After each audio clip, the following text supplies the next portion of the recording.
안녕하세요. 순결학복음 선교의 지휘자 강사입니다. 오신 것을 진심으로 환영하며 해피 바이블을 열어가도록 하겠습니다. 오늘 증거드린 말씀의 제목은요. 796강 일곱째 납할 때 4가지 사건이라는 제목으로 하나님의 말씀을 나눠보는 시간을 갖도록 하겠습니다. 계시록 11장 15절을 보시게 되면 일곱째 천사가 나팔을 불매 하늘에 큰 음성들이 나서 가로되 세상 나라가 우리 주와 그 그리스도의 나라가 되어 그가 세세토록 왕노릇 하시리로다 라고 말씀에 기록되어 있습니다. 일곱째 나팔 때 일어나는 사건 중 하나가 그리스도의 나라가 이루어지는 거죠. 어디에서 이루어지냐면 세상 나라가 우리 주와 그 그리스도의 나라가 된다는 것을 볼 때 이 세상 나라가 그리스도의 나라로 변하는 때가 일곱째 납할 때라는 것을 말씀을 드립니다. 누가 그리스도의 나라로 인도를 하냐면 이사야 46장 11절에 보시게 되면 내가 동방에서 독수리를 부르며 먼 나라에서 나의 모략을 이룰 사람을 부른다고 했습니다. 그래서 하나님의 모략을 이룰 사람이 그리스도의 나라로 인도한다는 것을 말씀을 드립니다. 장차 한 왕으로서 나타납니다. 이사야 32장 11절에 보시게 되면 보라 장차 한 왕이 의로 통치할 것이요 장차는 앞으로 나타나는 왕을 가리키죠. 통치할 것이요 방백들이 공평으로 정사할 것이며 그 사람은 광풍을 피하는 곳 폭우를 가리우는 곳 같을 것이라고 했고요. 마른 땅에 냇물 같을 것이며 곤비한 땅에 큰 바위그늘 같이 시원하게 하는 그러한 자이고요. 조급한 자의 마음이 지식을 깨닫고 어눌한 자 혀가 민첩하여 말을 분명히 할 것으로 인도하는 장차 한 왕이 이 통치하는 자로 나타날 것을 말씀에 기록되어 있습니다. 그러면 일곱째 납할 때 그리스도의 나라가 이루어지고 또한 용, 뱀, 마귀 이러한 자들은 결박을 당한다고 했습니다. 계시록 20장 2절을 보시게 되면 용을 잡으니 곧 옛 뱀이요 마귀요 사단이라 잡아 1천년 동안 결박하여 무저갱에 던져 잠근다고 했고요. 이 자들이 1000년이 차도록 다시는 만국을 미혹하지 못하게 그렇게 묶어둔다고 했습니다. 결박해 놓는다는 말이죠. 그러면 용을 잡고 보니까 옛날에 뱀이고 마귀요 사단인데 이러한 자들이 옛날에 창세기 때 꾸였던 그 뱀이 계시록에 가서 다시 출현을 하여서 온 천하를 꿰는 자로 나타납니다. 계시록 12장 9절에 보시게 되면 큰 용이 내어 쫓기니 옛뱀 곧 마귀라고도 하고 사단이라고도 하는 온 천하를 꿰는 자죠. 그래서 온 천하를 꿰는 이러한 용, 뱀, 마귀, 사단이 1000년 동안 결박을 당한다고 했습니다. 결박을 그래서 일곱째 납할 때 결박당하는 그러한 일이 일어나고요. 그리스도의 나라가 일어난다고 말씀에 기록되어 있습니다. 계시록 20장 4절 그 밑에 부분에 보시게 되면 우상에게 경배하지도 아니하고 이마와 손에 그의 표를 받지도 아니한 자들이 살아서 그리스도보라 1000년 동안 왕노릇 한다고 했죠. 1000년 동안 왕노릇 할 때 이 용뱀 마귀 사단은 1000년 동안 무저갱에 던져서 결박을 당한다고 말씀에 기록되어 있습니다. 그러면 일곱째 납할 때 또 일어나는 사건이 있습니다. 고린도전서 15장 51절을 보시게 되면 보라 내가 너에게 비밀을 말하노니 우리가 다 잠잘 것이 아니요 마지막 나팔에 순식간에 후련히 다 변화하리니 그래서 순식간에 다 변화하는 사건이 마지막 나팔이라고 했거든요. 그래서 이 마지막 나팔은 일곱째 나팔 때를 가리킨다는 것입니다. 그러면 순식간에 후련히 다 변화한다고 했는데 이 변화하는 그러한 사건은요. 우리가 이러한 몸으로 그리스도의 나라에 참여하는 것이 아니고요. 예수님의 몸의 형체와 같이 변케 한다고 했습니다. 빌립보서 3장 21절에 보시게 되면 그가 만물을 자기에게 복종케 하실 수 있는 자의 역사로 우리의 낮은 몸을 자기 영광의 몸의 형체와 같이 변케 만든다고 했습니다. 이 변화, 순식간에 후련 변화되는 그러한 예를 들자면 그 병아리가 그 결안 속에서 나오잖아요. 그러면 결안이 변화해서 병아리가 되는 것처럼 되는 것이고요. 애벌레가 호랑나비가 같이 변하는 그러한 것을 생각하면 우리가 순식간에 후련 변화가 되어서 이 모양 이 형체로 그리스도의 나라에 참여하는 것이 아니고 변화해서 간다는 것을 말씀을 드립니다. 에베소서 4장 15절을 보도록 하겠습니다. 오직 사랑 안에서 참된 것을 하여 범사에 그에게까지 자랄지라. 그는 머리니 곧 그리스도라. 우리가 그리스도의 모습까지 자라라고 했습니다. 어떻게 자라냐면 참된 것을 해야 된다는 것이죠.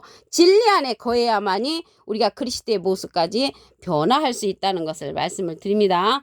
계시록 10장 7절을 보도록 하겠습니다. 일곱째 천사가 소리내는 날 그 나팔을 불게 될 때 하나님의 비밀이 그종 선지자들에게 전하신 본과 같이 이룬다고 했습니다.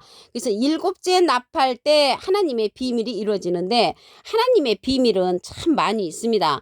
그 중에 제가 한 가지를 말씀을 드리면 요한복음 15장 26절에 보시게 되면 내가 아버지께로서 너희에게 보낼 보혜사, 그래서 예수님이 하나님께 부탁을 해서 우리에게 보내는 보혜사가 있단 말이죠. 곧 아버지께로서 나오시는 진리의 성령이 오실 때 그가 나를 증거하실 것이요.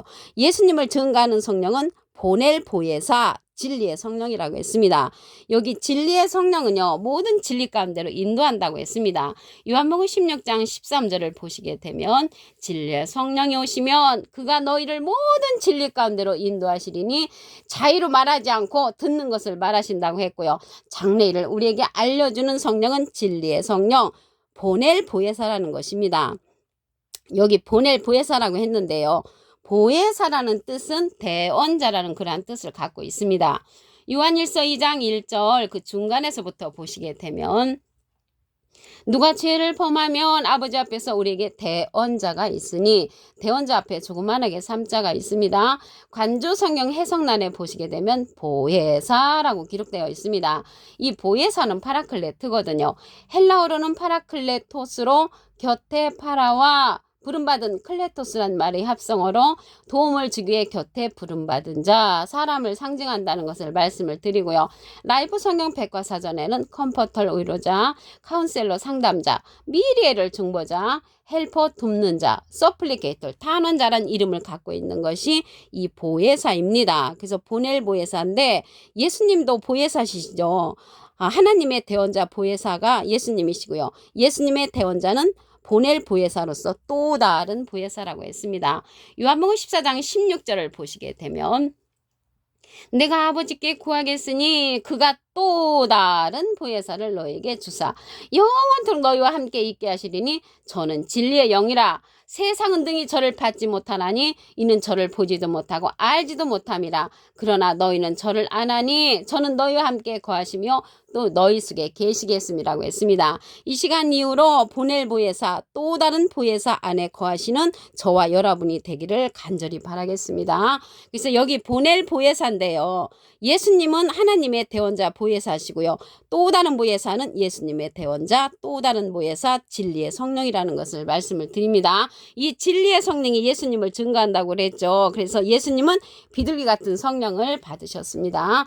일곱째 나팔 때 일어나는 그러한 사건 보시게 되면 세상 나라가 그리스도의 나라가 되는 것이고요. 그 1000년 동안 왕노릇할 때 용, 뱀, 마귀, 사단은 1000년 동안 결박을 당한다고 말씀에 기록되어 있습니다. 일곱째 나팔 때 일어나는 그 사건이 또 마지막 나팔 때 순식간에 우리가 호련 변화된다는 것을 말씀을 드렸습니다. 일곱째 나팔 때 하나님의 비밀이 이루어지는데 그 비밀 가운데 그중 한 가지가 예수님께서 우리에게 보내는 보낼 보혜사가 있는데 이 보낼 보혜사는 진리의 성령으로서 예수님을 증거한다고 말씀에 기록되어 있습니다. 그리스도의 나라가 이루어지는 사건 보도록 하겠습니다. 계시록 11장 15절을 보시게 되면 일곱째 천사가 나팔을 불매 하늘에 큰 음성들이 나서 가로되 세상 나라가 우리 주와 그 그리스도의 나라가 되어 그가 세세토록 왕노릇 하시리로다. 그래서 세상 나라가 그리스도의 나라가 되는 때가 일곱째 나팔 때 일어난다는 것을 말씀을 드립니다. 장차 한 왕이 의로 통치하는 사건을 보도록 하겠습니다. 이사야 32장 1절을 보시게 되면 보라 장차 한 왕이 의로 통치할 것이요. 장차는 앞으로 되어질 한 왕이 그리스도의 나라에서 왕노릇하는 그러한 자라는 것을 알 수가 있고요.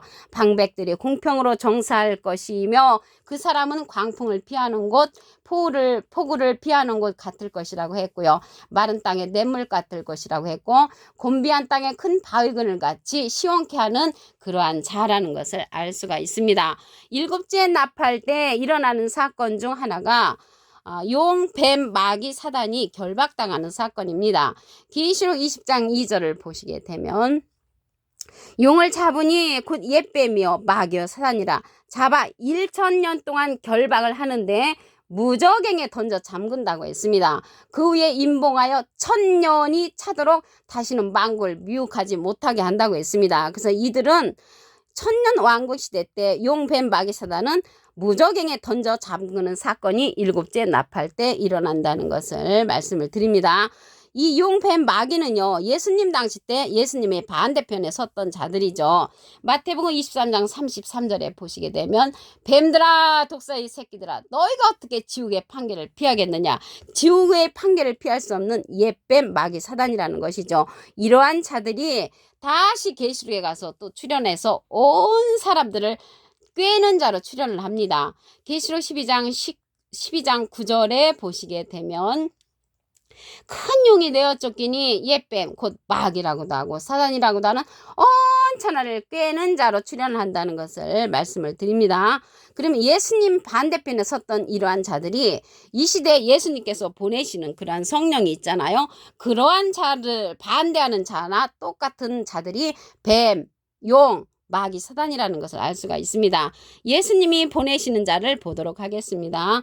요한복음 15장 26절을 보시게 되면 내가 아버지께로서 너에게 보낼 보혜사 곧 아버지께로서 나오시는 진리의 성령이 오실 때 그가 나를 증거하실 것이요. 앞으로 하나님의 비밀 중에 하나인데 보낼 보혜사가 있단 말이죠. 그래서 이 보혜사라는 뜻은 대언자라는 그러한 뜻을 갖고 있습니다.